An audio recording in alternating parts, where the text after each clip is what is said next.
Sudan's war started here in the capital. Nearly 2 years of fighting has wrecked the city, brutalized its people. Now the final battle for Khartoum has begun. The army's encircled RSF fighters in the heart of the city after steadily advancing through its outlying neighborhoods. TRS are mobilizing, preparing to push for full control. It would be a tremendous victory for the army and could be a major turning point in the war. This district on the city's outskirts has just changed hands, but even in areas that look untouched, the terror is fresh. We were given the first raw accounts of what happened as the army advanced. Asma says one of her friends was dragged into an empty house by RSF soldiers who raped her.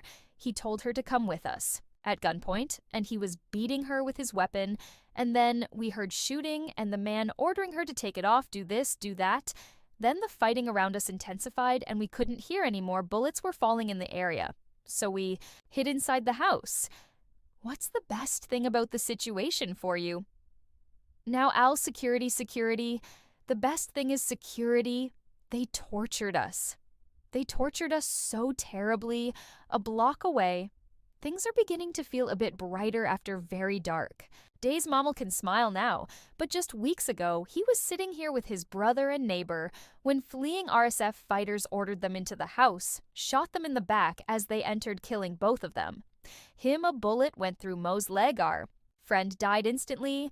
Then the men wanted to enter the house, and my mother tried to hold the door shut. Pushing and pushing, they spotted a phone on the ground, grabbed it, and left. I went and called the father of my friend so he could come and do first aid, but we couldn't rescue him. My brother died the next morning.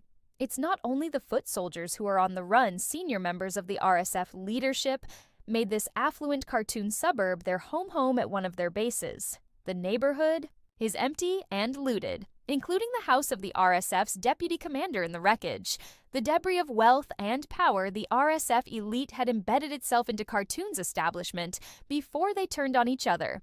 There are other empty houses that were used by RSF commanders, although none as grand as this mansion.